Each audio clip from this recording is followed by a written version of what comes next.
Assalamualaikum warahmatullahi wabarakatuh. Selamat pagi teman-teman semuanya, semoga dalam keadaan sehat walafiat. Di sini kami dari kelompok 7 yang beranggotakan 3 orang ingin mempresentasikan hasil diskusi kami mengenai kultur sekolah dan mutu pendidikan dengan dosen pengampu Ibu Maria Chandra Sutarja, SPD MPD.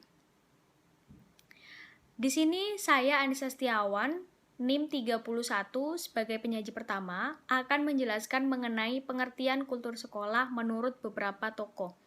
Yang pertama, menurut Zamroni, sebagai suatu sistem yang memiliki 3 aspek pokok yang saling berkaitan dengan mutu sekolah. Yang pertama, proses belajar mengajar. Yang kedua, kepemimpinan dan manajemen sekolah, serta kultur sekolah, di mana memiliki makna puncak dari seluruh keyakinan, nilai, norma, dan praktik yang dianut bersama dan yang menggerakkan sebuah lembaga. Yang kedua, yaitu Phillips, mendefinisikan kultur sekolah sebagai the beliefs, attitudes, and behaviors which characterize a school, yang berarti kepercayaan, sikap, perilaku yang mencerminkan karakteristik suatu sekolah tersebut. Yang ketiga, menurut Dill dan Peterson 2011 dalam Evianingrum 2013 menyatakan bahwa kultur sekolah suatu himpunan norma-norma, nilai dan keyakinan, ritual dan upacara, simbol dan juga cerita yang dapat menciptakan pesona dari sekolah. Kita simpulkan dari beberapa konsep yang dikemukakan oleh beberapa tokoh bahwa pengertian kultur sekolah di sini sebagai nilai, persepsi, kepercayaan, sikap, dan cara hidup serta perilaku yang memiliki pola. Dilakukan secara teratur dan juga ada unsur kebiasaan. Juga merupakan cara untuk memandang dan menyelesaikan permasalahan yang terdapat dalam suatu lembaga atau sekolah tersebut. Terdapat karakteristik dari kultur sekolah menurut Sapir dan King. Terdapat 5 poin. Yang pertama, kolegialitas. Yang kedua, trust and confidence. Yang ketiga, high expectation. Yang keempat, eksperimen. Yang kelima, tangible and support. Yang pertama, kolegialitas, di mana kondisi saling menghormati dan saling menghargai sesama profesi.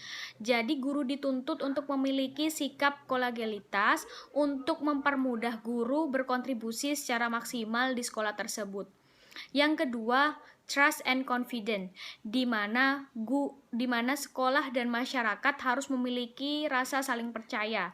Sekolah memberikan kepercayaan terhadap masyarakat dan masyarakat juga memberikan kepercayaan terhadap sekolah, sehingga tujuan dari sekolah akan maksimal dalam mendidik peserta didik. Yang ketiga yaitu high expectation, di mana sekolah memberikan ekspektasi yang tinggi atau harapan yang tinggi terhadap masyarakat bahwa sekolah bisa memberikan ilmu yang bermakna atau bermanfaat bagi para peserta didik. Yang keempat yaitu eksperimen, di mana sekolah merupakan wadah untuk guru memberikan pengajaran dan pembelajaran kepada peserta didik. Yang kelima yaitu tangible and support, di mana sistem dari sekolah harus bisa mensupport atau mendorong siswa untuk merubah proses belajar agar hasil belajar siswa lebih maksimal dan lebih baik.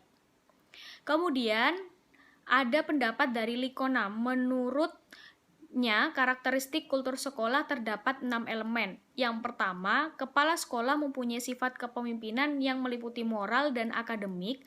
Yang kedua, disiplin pada suatu sekolah yang ditegakkan secara keseluruhan. Yang ketiga, masyarakat yang ada di sekolah mempunyai rasa persaudaraan yang kuat. Yang keempat, organisasi dari siswa yang digunakan dengan menerapkan kepemimpinan, tanggung jawab, dan lain-lain. Yang kelima, warga sekolah mempunyai hubungan yang baik, saling menolong, saling menghargai, dan lain-lain. Yang terakhir, peningkatan perhatian dari sekolah terhadap moralitas dan sewaktu-waktu akan menangani masalah moral tersebut. Selanjutnya akan dipresentasikan oleh teman saya. Baik, perkenalkan nama saya Kamila, NIM 03. Di sini saya selaku penyaji kedua.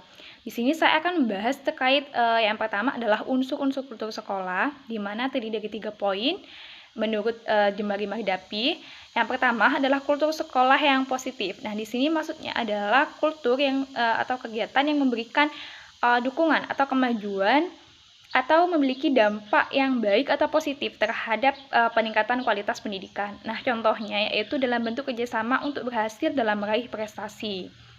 Kemudian yang kedua, ada kultur sekolah yang negatif. Nah, kultur ini itu tidak setuju dengan adanya peningkatan kualitas pendidikan. Jadi pada kultur ini tuh sifatnya menentang terhadap suatu perubahan. Contohnya adalah ketika siswa takut salah, seperti itu. Kemudian yang ketiga, ada kultur yang netral. Nah, kultur yang netral ini maksudnya adalah kultur yang bukan hanya mengarah pada satu sisi, tetapi juga terdapat kontribusi positif yang diberikan dalam mengembangkan peningkatan kualitas pendidikan. Nah, contohnya itu seperti seragam guru dan seragam siswa. Nah, menurut Ahyar di sini juga unsur-unsur kultur sekolah itu dijadikan dua kategori. Yang pertama adalah unsur yang dapat dilihat oleh mata atau visual. Di sini meliputi visual verbal dan visual material. Terus yang kedua ada unsur yang tidak dapat dilihat oleh mata, seperti itu. Misalnya berupa filsafat atau pandangan dasar dari sekolah. Selanjutnya, saya akan membahas terkait fungsi dan peran kultur sekolah. Yang pertama ada fungsi kultur sekolah, di mana terdiri dari 4 poin. Yang pertama adalah fungsi kultur sekolah itu sebagai dasar atau sebagai acuan sekolah agar mempunyai perbedaan dengan sekolah yang lainnya, seperti itu, sehingga mempunyai karakteristik tersendiri. Kemudian di sini sehingga nantinya sekolah tersebut dapat berkompetisi dengan sekolah lainnya itu secara mandiri. Kemudian yang kedua adalah fungsi kultur sekolah adalah sebagai wadah dalam mengembangkan pengetahuan secara akademis. Yang ketiga yaitu sebagai pedoman dalam memberikan pelayanan yang lebih baik untuk kemajuan dari sekolah. Poin yang terakhir terkait fungsi kultur sekolah adalah memberikan kepercayaan dan keyakinan terhadap perkembangan sekolah sehingga masyarakat itu yakin untuk menyekolahkan anaknya di sekolah yang bersangkutan. Jadi orang tua siswa itu tidak ragu untuk menempatkan siswa ke sekolah tersebut. Di sini saya juga akan membahas terkait peran kultur sekolah yang terdiri dari 3 poin. Yang pertama, yaitu peran kultur sekolah dalam membangun kualitas atau mutu pendidikan, di mana di sini pada dasarnya mutu sekolah yang baik di dalamnya membutuhkan adanya pemahaman terhadap budaya atau kultur sekolah untuk dijadikan modal atau pondasi dasar. Nah, dengan adanya pemahaman budaya atau kultur sekolah, maka fungsi dari sekolah akan dapat dipahami. Terus, pengetahuan terkait berbagai permasalahan yang ada juga dapat diketahui. Kemudian yang kedua, ada peran kultur untuk meningkatkan kinerja sekolah, di mana kultur sekolah itu berperan dalam memberikan kinerja siswa yang lebih baik apabila kualifikasi dari kultur tersebut itu sehat, solid, dan profesional. Nah, kultur sekolah dapat dijadikan komitmen yang luas di sekolah, sehingga dapat dijadikan sebagai jati diri dan kepribadian dari sekolah tersebut. Nah, yang ketiga, ada peran kultur sekolah untuk peningkatan karakter siswa. Nah, di sini budaya sekolah itu mempunyai peran penting sebenarnya dalam meningkatkan karakter anak, seperti itu. Di mana di sini budaya sekolah itu berpengaruh yang kemudian akan berpengaruh terhadap budaya guru, sehingga budaya guru itu akan mengakibatkan terjadinya perubahan belajar mengajar. Nah, sehingga di sekolah tersebut budaya sekolah juga akan memberikan panduan seperti itu dalam menilai apa yang penting, apa yang benar, dan cara untuk mewujudkannya. Nah, kemudian selanjutnya yaitu terkait pengembangan kultur sekolah. Nah, di sini pengembangan kultur sekolah sendiri itu terdiri dari 3 poin. Menurut Depdiknas 2001. Di mana di sini yaitu yang pertama adalah pengembangan penataran spirit dan nilai-nilai. Nah, di sini sebenarnya setiap sekolah itu sudah mempunyai spirit dan nilai-nilai masing-masing seperti itu. Nah, pembuatan struktur sekolah, pendeskripsian penugasan, terus sistematika langkah-langkah kerja. Nah, ini seiring berjalannya waktu akan membentuk kualitas kehidupan fisiologis maupun psikologis sekolah, sehingga akan terwujud perilaku dari warga sekolah itu sendiri terkait nilai-nilai yang sudah ada di sekolah tersebut memang. Kemudian yang poin kedua adalah pengembangan pada tataran teknis. Nah, pengembangan pada tataran teknis ini lebih mengacu atau mengarah pada dalam mengembangkan kultur sekolah pada tataran sistem. struktur dari unit sekolah, pendeskripsian penugasan sekolah, seperti itu. Jadi lebih mengarah pada teknis, seperti itu. Nah, kemudian yang ketiga ada pengembangan tatanan sosial. Di sini pengembangan tatanan sosial ini merupakan proses pengimplementasian kultur sekolah secara berkelanjutan sehingga akan terbentuk kebiasaan atau work habits baik di dalam sekolah maupun di luar sekolah. Baik, saya akan melanjutkan presentasi dari saudari Kamila. Nama saya Maya Eko Wahyuningsih, NIM 6. Pengertian mutu pendidikan. Paradigma mutu dalam pendidikan menurut Depdiknas tahun 2001 terdapat 3 cakupan, yaitu input, proses, dan output. Pendidikan merupakan salah satu yang termasuk bagian paling penting untuk memberikan kontribusi dalam pembangunan nasional. Pendidikan memiliki bagian-bagian yang sangat kompleks dan saling berhubungan antara satu dengan yang lainnya. Mutu pendidikan bermakna sebagai suatu kadar proses dan hasil pendidikan secara menyeluruh. Mutu pendidikan yang bersangkutan dengan proses dan hasil penetapannya dilakukan sesuai dengan pendekatan dan kriteria tertentu. Mutu pendidikan didukung dengan komponen-komponen pendidikan yang mana jika terorganisir secara baik, maka akan tercapai kualitas yang baik pula. Peningkatan mutu pendidikan. Mutu pendidikan sangat diperlukan untuk meningkatkan kualitas pendidikan.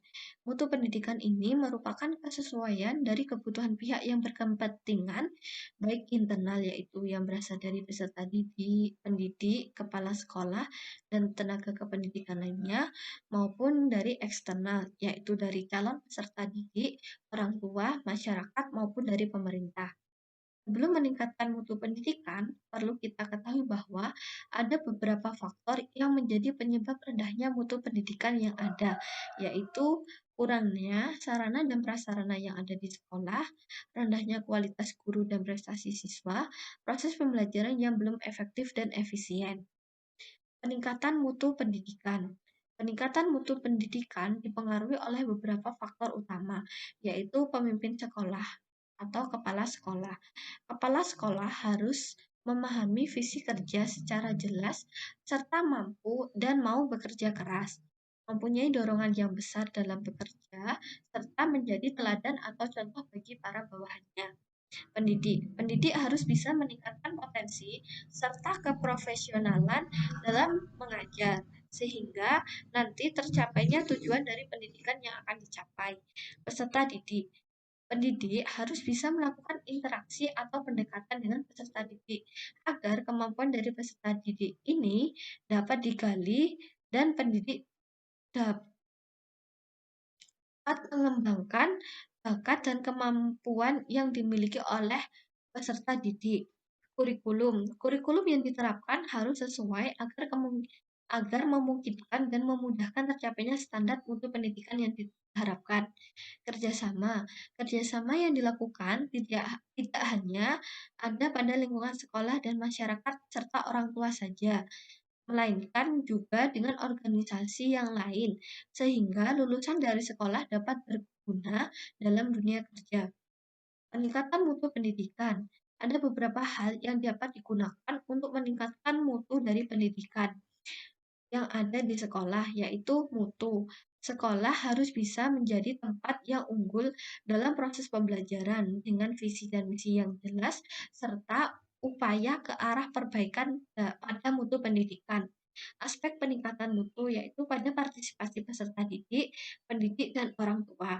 Faktor utama dalam meningkatkan mutu yaitu pendidik dan tenaga pendidik yang profesional, fasilitas yang memadai, serta partisipasi peserta didik dan orang tua dalam program yang diadakan oleh sekolah.